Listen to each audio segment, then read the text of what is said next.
Assalamualaikum warahmatullahi wabarakatuh. Perkenalkan, nama saya Almira Sekar Arindia, absen 2 dari kelas 11 RPLB. Di sini saya akan mempresentasikan materi PKKWU KD 3.7, yaitu menganalisis biaya produksi prototipe produk barang atau jasa. 1. Pengertian biaya produksi.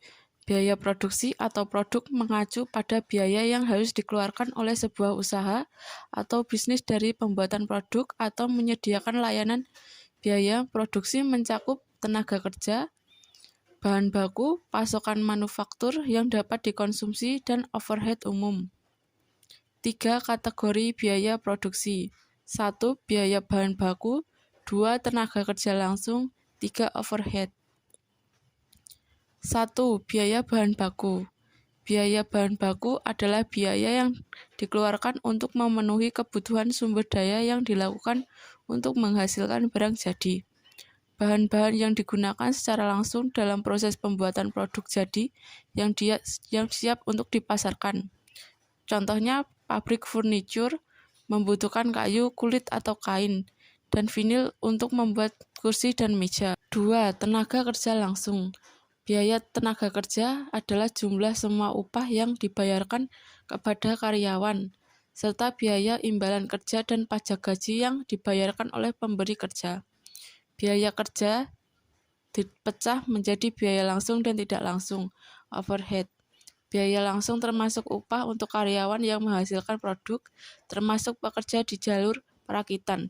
Sementara biaya tidak langsung terkait dengan tenaga kerja pendukung, seperti karyawan memelihara peralatan pabrik. 3. Overhead merupakan biaya untuk bahan-bahan yang tidak langsung digunakan dalam proses produksi, tenaga kerja tidak langsung, dan biaya pabrik lainnya, seperti biaya pemeliharaan pabrik, biaya pemasaran dan promosi, bahan tambahan atau penunjang, pajak, biaya tenaga kerja tidak langsung, dan lain-lain. 2. Jenis-jenis biaya produksi. 1. Biaya tetap. Biaya yang tidak berubah dengan jumlah output yang dihasilkan, artinya mereka harus dibayar bahkan jika tidak ada output produksi sama sekali. Misalnya, jika Anda ingin membuka usaha budidaya lele, Anda harus membayar sewa untuk lokasi Anda. Katakanlah 10 juta per bulan. Ini adalah biaya tetap karena tidak masalah jika dan berapa banyak lele yang Anda jual. Anda masih harus membayar sewa. Demikian pula untuk membayar gaji pekerja Anda, terlepas dari jumlah lele yang ia jual, maka Anda harus membayar gaji yang disepakati. 2. Biaya variabel. Biaya yang berubah dengan jumlah output yang dihasilkan. Artinya mereka biasanya meningkat dengan meningkatnya output dan sebaliknya. Tidak seperti biaya tetap, biaya variabel tidak dikeluarkan jika tidak ada produksi. Karena itu mereka biasanya dilaporkan per unit. Semakin banyak jumlah produk yang dihasilkan, maka mereka akan semakin besar juga biaya variabel yang dikeluarkan. Hal tersebut juga masuk ke dalam biaya variabel, di antaranya bahan baku dan tenaga kerja harian. Biaya total mencakup jumlah total biaya tetap dan total biaya variabel. Ini semua biaya yang dikeluarkan selama proses produksi. 4. Biaya marginal. Biaya produksi satu unit output lagi, artinya ini memberitahu kita berapa total biaya yang meningkat jika unit tambahan diproduksi. Biaya marginal adalah faktor penting untuk pengambilan keputusan dalam konteks produksi karena dapat digunakan untuk menghitung tingkat output yang optimal. 5. Biaya rata-rata. Total biaya dibagi dengan jumlah output, yaitu jumlah unit yang diproduksi. Ini adalah faktor penting ketika datang untuk membuat keputusan produksi, karena memberitahu kita berapa unit biaya output yang khas. Selain biaya total rata-rata, Anda juga dapat menghitung biaya tetap rata-rata. Misalnya total biaya tetap, jumlah unit yang diproduksi, dan biaya variabel rata-rata. Misalnya biaya variabel total atau jumlah unit yang diproduksi. 3. Faktor-faktor biaya produksi. 1. Sumber daya manusia. Tenaga kerja adalah pendorong utama nilai ekonomi.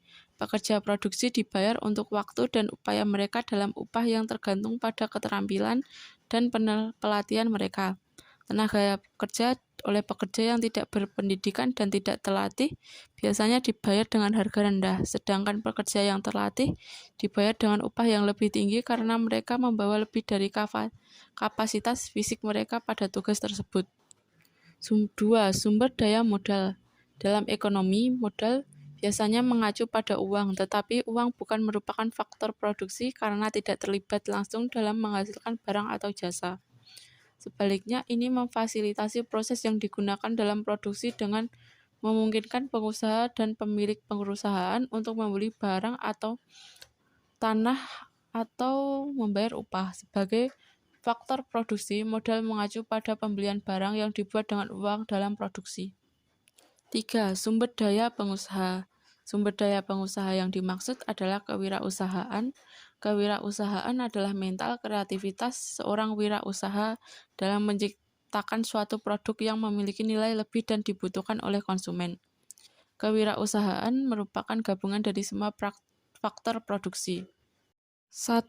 Analisis biaya pembuatan bunga dari plastik. A. Modal gunting Rp 10.000, double tip Rp 4.000, making tape Rp 0. B. Proses plastik Rp 0, kawat Rp 0, kapas Rp 0. C. Jual jumlah barang 1, harga barang Rp 3.000, total penjualan 3.000. D. Laba penjualan 3.000, modal 15.000, modal kerja 2.000, laba bersih 3.000. 2. Analisis biaya pembuatan vas dari sedotan. A. Modal gunting Rp 0, lem tembak 3.000, proses sedotan 2.000, kardus Rp 0. C. Jual jumlah barang 1, harga barang 5.000, total penjualan 5.000. D. Laba penjualan 5.000, modal 5.000, modal kerja 0, laba bersih 5.000. Sekian presentasi dari saya, kurang lebihnya mohon maaf. Akhirul kalam. Wassalamualaikum warahmatullahi wabarakatuh.